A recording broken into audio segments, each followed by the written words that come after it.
વલસાડ જિલ્લામાં આગામી 48 કલાક ભારે વરસાદની આગાહીના પગલે જિલ્લા કલેક્ટર અનસુયા ઝાના અધ્યક્ષસ્થાને કલેક્ટર કચેરીના સભાખંડમાં પ્રેસ કોન્ફરન્સ મળી।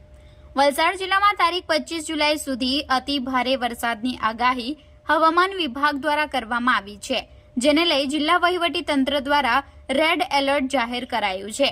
જિલ્લા કલેક્ટર અનસુયા ઝાના અધ્યક્ષસ્થાને કલેક્ટર કચેરીના સભાખંડમાં પ્રેસ કોન્ફરન્સ મળી હતી। કલેક્ટરે જિલ્લાની પ્રજાને બિનજરૂરી બહાર ન નીકળવા અપીલ કરી હતી, સાથે જ નીચાણવાળા વિસ્તારમાં ન જવા પણ જાણ કરવામાં આવી છે। જિલ્લા કલેક્ટરે વધુમાં જણાવ્યું કે જિલ્લા વહીવટી તંત્ર કોઈપણ પરિસ્થિતિને પહોંચી વળવા સજ્જ છે।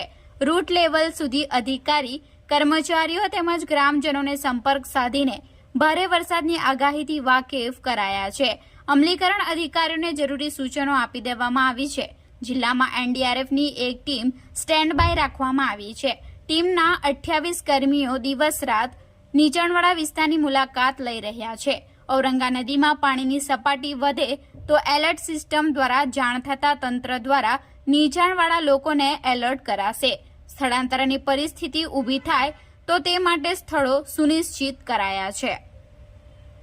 પત્રકાર પરિષદ આજની બોલાવવા પાછળનો મુખ્ય હેતુ એ જ છે કે વલસાડ જિલ્લામાં આજે અને આવતીકાલે 2 દિવસ સુધી વરસાદનું રેડ એલર્ટ ડિક્લેર કરવામાં આવ્યું છે, જેના અનુસંધાને વલસાડ જિલ્લાના તમામ નાગરિકો સુરક્ષાનું ધ્યાન રાખે અને રેડ એલર્ટના કારણે કોઈ લો લાઇન એરિયામાં ના જાય, ઓવરટોપિંગના કારણે જે રસ્તાઓ બંધ થયેલા છે એ રસ્તાઓ ઉપર થઈને પસાર થવાની પ્રયત્ન ના કરે, સાથે સાથે પોતાની અને પોતાના પરિવારની સુરક્ષા કરે એ માટે ખાસ આ પ્રેસ કોન્ફરન્સનું આપણે આયોજન કર્યું છે।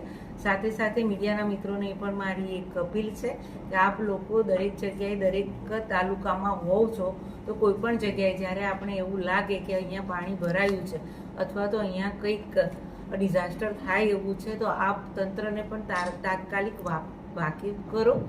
એ માટે આપ સર્વનો સહકાર પણ અમને જરૂરી છે, એટલે પ્રેસ કોન્ફરન્સનું આયોજન કર્યું। મેડમ, કોઈ જો ન કરતા નારાયણ કોઈ હોનારત સર્જાય તો સમગ્ર પરિસ્થિતિને પહોંચી વળવા માટે વહીવટીતંત્ર કેટલું એલર્ટ છે? તદ્દન એલર્ટ છે વહીવટીતંત્ર। તમામ તાલુકામાં મામલતદારશ્રી, તમામ તાલુકાના ઉપર જે સબ ડિવિઝન મેજિસ્ટ્રેટશ્રી છે, પોલીસ તંત્ર છે, લોકલ લેવલ ઉપર જે અમારા કર્મચારીગણ છે બધાને એલર્ટ કરવામાં આવેલા છે।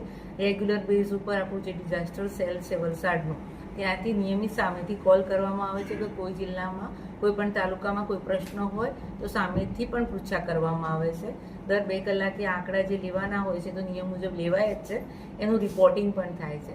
સાથે સાથે વલસાડ જિલ્લામાં એલાર્મિંગ સિસ્ટમ પણ આપણે રાખેલી છે, જેથી જો ઔરંગા નદીનું લેવલ વધે તો જે આપણા નીચાણવાળા વિસ્તારોના પ્રશ્નો થતા હોય છે પાણી ભરાવાના, લો લાઇન એરિયાના વલસાડ જિલ્લાના, એ લોકોને સમય પર આપણે સતર્ક કરી શકીએ, એ લોકોનું ત્યાંથી સ્થળાંતર કરાવી શકીએ। એટલા માટે પ્રથમ વોર્નિંગ આપણે જ્યારે એ લોકોને આપીએ છીએ ત્યારે એ લોકો સતર્ક થાય અને બીજી વોર્નિંગ અને થર્ડ વોર્નિંગ તરત આપણે એમને ત્યાંથી સ્થળાંતર કરતા હોય છે। શેલ્ટર હોમની કઈ રીતની વ્યવસ્થા કરવામાં આવી છે? શેલ્ટર હોમ વલસાડ જિલ્લાના નગરપાલિકાનું એક શેલ્ટર હોમ છે।